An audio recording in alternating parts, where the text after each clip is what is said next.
Bienvenido al aula virtual de Tecnología Farmacéutica 3. Soy el profesor Marvin González y es un placer para mí de nuevo dirigirme a ustedes. En la clase pasada iniciamos estudiando los comprimidos. Abordamos qué son los comprimidos, cuáles son los requisitos que deben de reunir los comprimidos, las ventajas y desventajas, así como también estudiamos los excipientes, las propiedades que deben de reunir los excipientes, así como las funciones que tienen cada uno de los excipientes. Hoy vamos a abordar el tema de elaboración de los comprimidos. En la primera etapa estudiaremos las tableteadoras y en una segunda etapa estudiaremos todos los inconvenientes que pueden surgir en el proceso de elaboración. Por lo tanto, es objetivo de la clase que nosotros podamos identificar los requisitos que deben de reunir las tableteadoras en el proceso de producción de tabletas, así como los inconvenientes que surgen en la línea de producción. En el caso de las tableteadoras, ¿qué son? Son las que se utilizan para producir las tabletas, ya sea a nivel industrial o ya sean en una planta piloto. Una tableteadora de manera clásica consta de punzones, de matriz y de una tolva de alimentación. ¿Qué vienen a hacer entonces los punzones? Los punzones vienen a ser de diferentes tipos. Ellos son una de las herramientas más importantes en el proceso de la compresión. Las tableteadoras pueden ser de dos tipos generalmente. La tableteadora propiamente monopunzón o excéntrica y la tableteadora rotatoria. La excéntrica, como también se conoce como monopunzón, consta de un solo punzón y estas se utilizan únicamente para producciones en piloto. En cambio, las rotatorias constan de 16 a 32 punzones. Estas se utilizan a escala a nivel industrial. Los punzones existen de una variedad de diferentes.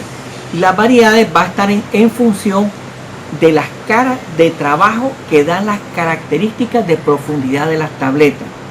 Recordando un poco, las tabletas tienen diferentes formas redondas, formas ovaladas, formas rectangulares. Esto se le da el punzón, la forma misma. Por lo tanto, nosotros vamos a encontrar de que las concavidades van a estar en funciones del tipo de punzón. Puede ser plano, cóncavo estándar o cóncavos profundos. Los punzones también pueden tener un puño con el logotipo de la industria farmacéutica. Esto para darle una personalización a la tableta o bien para darle una seguridad al consumidor de que está adquiriendo productos de la industria farmacéutica de su preferencia. Una vez que nosotros empezamos a la elaboración a gran escala de las tabletas, se pueden presentar diferentes factores en el proceso de fabricación y que provocan variaciones de peso. Las variaciones de peso no deberían de darse en la producción, puesto que es una obligatoriedad de la industria farmacéutica de un control de calidad minucioso. Entonces, las variaciones de peso pueden ser en el proceso de llenado del polvo en la matriz. Puede ser también por un mal acoplamiento de la estación, por un problema en la alimentación de la tolva o falta de accesorios en la máquina tableteadora. Esto traería como resultado ciertos tipos de problemas en el producto terminado. Los podemos agrupar de la siguiente forma: laminación, decapado, despotillamiento, adhesión y fractura misma que se pueden presentar en las tabletas. Cuando nosotros observamos una laminación, se visualiza en la tableta una fractura a lo largo de la tableta misma, y esta fractura es en diferentes planos horizontales. El decapado es el fenómeno que se observa cuando en la parte superior la tableta se va a separar en capas horizontales, que bien puede ser cuando estamos expulsándola del blister o bien que se dé en el proceso de almacenamiento mismo. Las causas que se podrían dar en este proceso es porque se quedó aire atrapado. Recordemos que el proceso de compresión mismo es desplazar el aire completo de la mezcla. Otra es una excesiva fuerza de compactación o un daño en el herraje. Si es a nivel de formulación, las causas pueden ser un insuficiente enlace entre una partícula y otra partícula. Otra es porque se encuentra mucho contenido de humedad, y la otra es un excesivo recubrimiento elástico. El otro tipo de problemas que se pueden encontrar es el despotillamiento. Es una deficiencia en la formulación, y lo podemos observar en las tabletas cuando salen muy suaves, muy fragmentables, y entonces los bordes de las tabletas son más susceptibles al desgaste. Otro es la adhesión que podemos observar entre una tableta y otra tableta. Puede ser una adhesión de la tableta misma con el metal, de tal forma que entonces se observa desgastado los bordes. Se puede dar también un proceso de fractura. La fractura son las grietas mismas en la tableta, que en la mayoría de los casos no la vamos a observar o detectar en el proceso de fabricación, sino que hasta cuando pasan por el proceso de almacenamiento es que se visualizan estos problemas. A continuación observaremos un video cómo es que se da el proceso de elaboración de los comprimidos.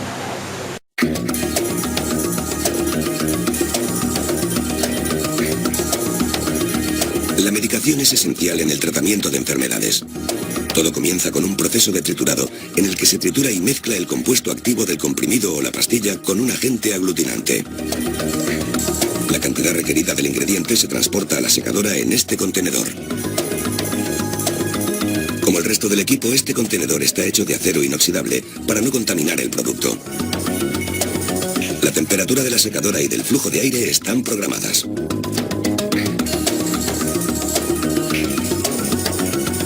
La granulación debe secarse a 40 o 50 grados centígrados antes de darle la forma del comprimido requerido. El moldeado de las pastillas se hace con esta prensa que aplasta la granulación. La prensa emite una presión que varía entre 2 y 5 toneladas. Así es como se hace el molde. El sistema de alimentación de la prensa distribuye el polvo en moldes hechos de discos de acero, y dos selladoras, una encima y otra debajo, aplastan la granulación y dan forma a la pastilla. La prensa funciona a toda potencia. Puede producir 5.000 pastillas por minuto. Se llevan a cabo controles de calidad de 5 pastillas cada 15 minutos. La dureza se comprueba con este aparato. Esta mordaza la aplasta con una fuerza de entre 2 y 20 kilopascales. Ahora hay que cubrir las pastillas para que no se partan. Se emplea una solución para su revestimiento hecha de agua y de pigmentos de colores. Esta es la unidad de secado. Puede soportar 160 kilos de pastillas. 3 tubos de plástico estratégicamente colocados vaporizarán la solución sobre las pastillas en movimiento. Se colocan en la unidad de pastillas secas que haya que cubrir.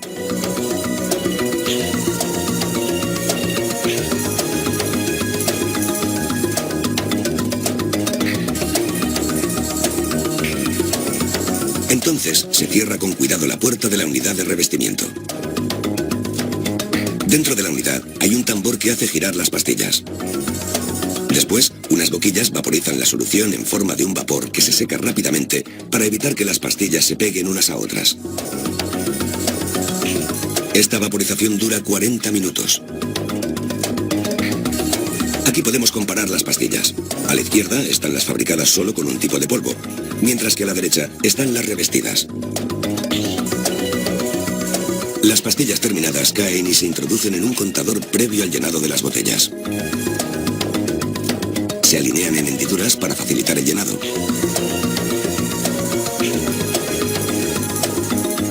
La cantidad de pastillas que se colocan en los frascos se controla mediante esta unidad automatizada conectada al contador.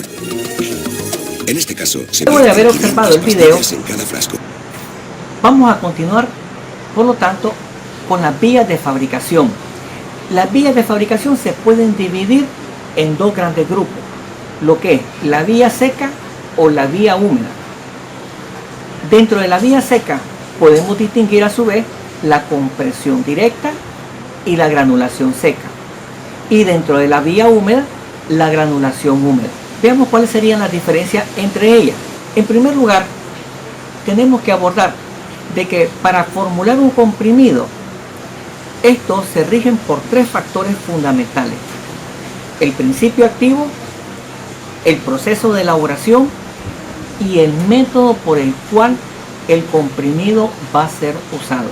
El método de elaboración, en el caso de la granulación húmeda, se pueden utilizar en su elaboración misma sustancias acuosas o sustancias orgánicas que no son acuosas. Por ejemplo, una sustancia alcohólica, una hidroalcohólica o bien otro tipo de solvente orgánico. En la granulación seca no se utiliza ningún tipo de sustancia húmeda, sino que únicamente pasa por un proceso de doble compresión y también puede haber una compresión directa. En este esquema observamos que la granulación húmeda viene a ser el método clásico y tradicional que por lo general se le da siempre a los comprimidos. ¿En qué está basado eso? En que aumentamos la adhesión de las partículas adicionándole una sustancia aglutinante y un disolvente adecuado, de tal forma de que en la primera etapa pasamos por un proceso de reducción de tamaño, tanto el principio activo como los excipientes. Posteriormente mezclamos todo eso y le agregamos una solución aglutinante. Al agregarle pasa por un proceso de amasado, a como observamos en el video, un proceso de secado, una reducción de tamaño, una mezcla y por último hacia la tableteadora a realizar el proceso de compresión. En el caso de la granulación húmeda, esta se puede dar también por atomización o por lecho fluido. Veamos cuál sería la diferencia con la granulación por vía seca. Aquí no vamos a agregar ninguna sustancia húmeda, por lo tanto tenemos el principio activo y los excipientes que los reducimos de tamaño, mezclamos, pasan por un proceso de granulación, fractura, reducción de tamaño, mezcla y compresión. El proceso de granulación por vía seca tiene ciertos inconvenientes. El primero es que se produce gran cantidad de polvos finos que deben de ser reciclados y eso también acarrea problemas en el proceso de finalización y se tiene que aplicar altas presiones que pueden prolongar el tiempo en disolución. En el siguiente método, que es el de compresión directa, el principio activo se reduce de tamaño, igualmente los excipientes se mezclan y pasa al proceso de compresión. En relación a los tres, este método de compresión directa tiene ciertas limitaciones. Las limitaciones de densidades y tamaño pueden producir una estratificación de la mezcla y producir problemas de uniformidad del contenido. Ahora, debido a que el proceso se realiza en seco, se produce una gran cantidad de polvo, lo había mencionado, y que esto al final va a generar carga electrostática y una distribución no uniforme de la sustancia activa en la mezcla y en el comprimido final. Por lo tanto, Vamos a establecer una diferencia en el proceso de compresión directa, sus ventajas y desventajas.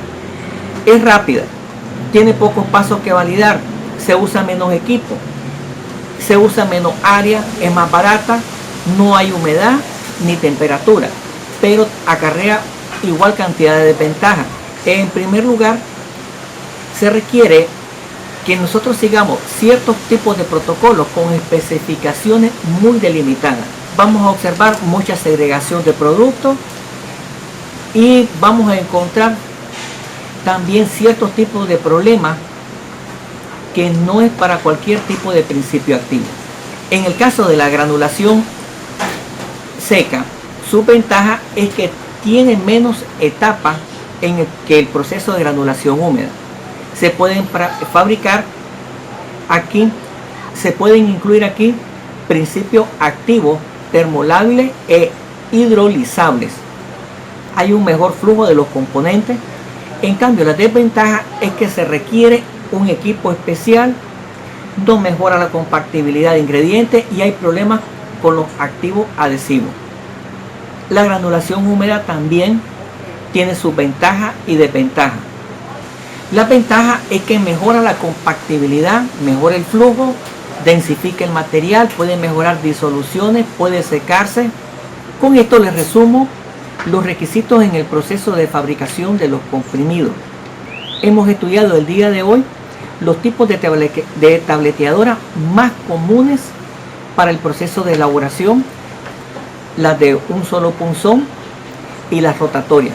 También estudiamos los tipos de punzones que se utilizan en el proceso de fabricación, así como los requisitos que deben de reunir las tableteadoras.